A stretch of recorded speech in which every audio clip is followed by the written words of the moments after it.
only 26% of the information that's not available other than at Google. It makes no sense.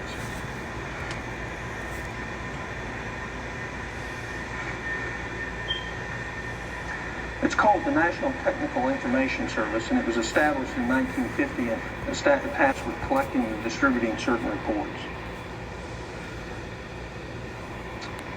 GAO noticed this 10 years ago. They noticed it again now. Congress has done nothing. Nothing. So we held in the middle estimated 621,917 of the 841,000 reports that this agency put out are available for free to you on the internet. Just go to Google and you can find it for free. Every American can find it for free. All the agencies that are paying can find it for free. But we haven't eliminated this agency. So I'll stop with that.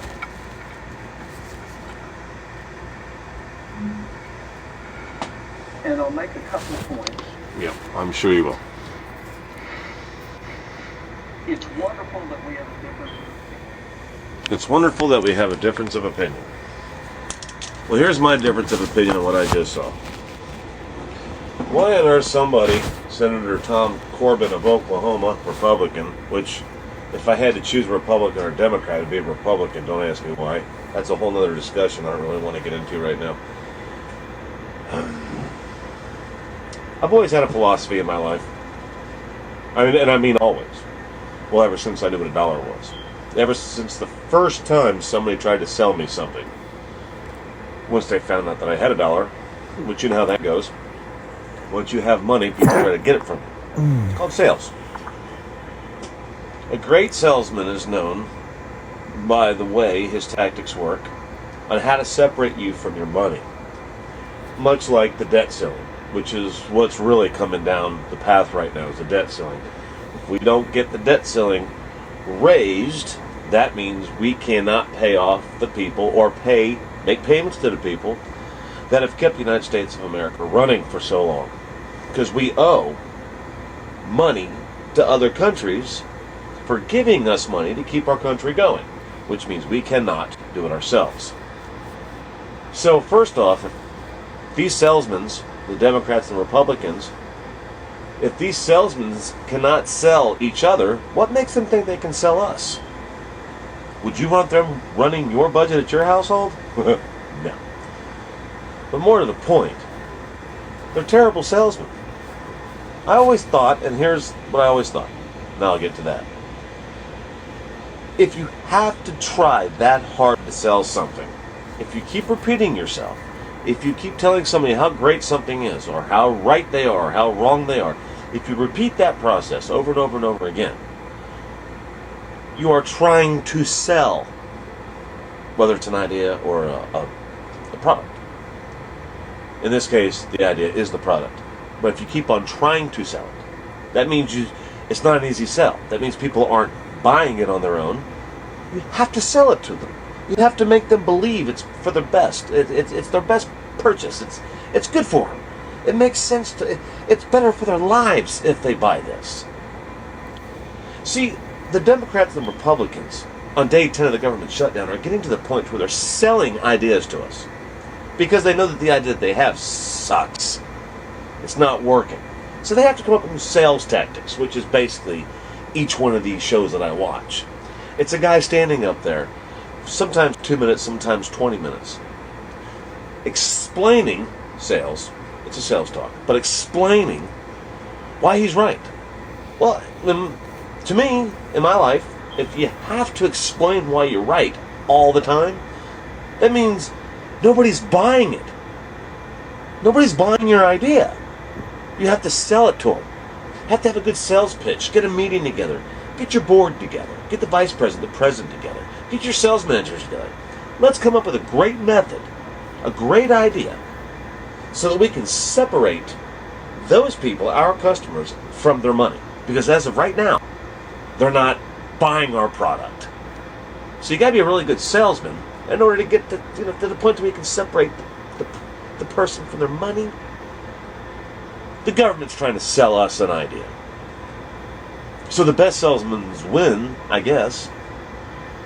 It's a lot like this on YouTube in this vlogging thing. Somebody's got facts, somebody's trying to figure it out, somebody's asking you if you figured it out.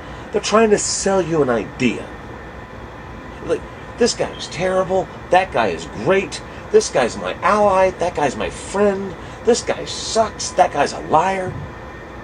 But you notice over months or even years of time that goes by, they keep doing the same thing over and over again because they're convinced if they sell you hard enough, eventually you're going to buy their product. But again, I go back to, if you got to sell it that hard, that means nobody's buying it. If they bought it, you wouldn't have to keep trying to sell it. They'd already own it, in which case they'd own you. Because your idea is just that. It's yours. So the idea of trying to sell it to other people, that's where the sales come in. So what I believe here that we have on YouTube and in the U.S. government is salesmen. We have door-to-door salesmen. The government's on live TV trying to sell their idea to the other side so that they'll buy it. And here in this community of YouTube, we have people trying to sell an idea of how bad somebody is. So if you can get enough people to buy your idea, you sold your idea. You're a great salesman. Nobody should have to try that hard to sell an idea. It makes it obvious that the product sucks. When you try that hard, it means your product sucks. At least people should come to you with questions. Then you can answer their questions as a salesman and see if they take it. Then you've done a good job. But if you go door to door, which is what a lot of people in this community do, they go door to door, leaving their comments, big, long, stretchy ones, or ones full of 3-letter words that nobody understands. It's called a sales tool. Some of us just call them tools. Really? I'm taking off for a few days. I want you guys to know I'll be looking at the comments and reading anything that I see. Because I got one of those little things now that go mobile. But I don't like to do videos on it because, quite frankly, I do like to take vacations, all right? When I get back, I'm hoping Sunday or Monday, I want to do another podcast with Shay. We have a very serious subject to bring up, and it was her idea. She brought it to me, sold me on it, I bought it. I'm going to do it. I'm going to take that product, and I'm going to take it to the next level. It's a podcast with Shay, either Sunday or Monday, so be ready for that. Until then, you guys, all of you, all rolled up into one, are customers. Think about it.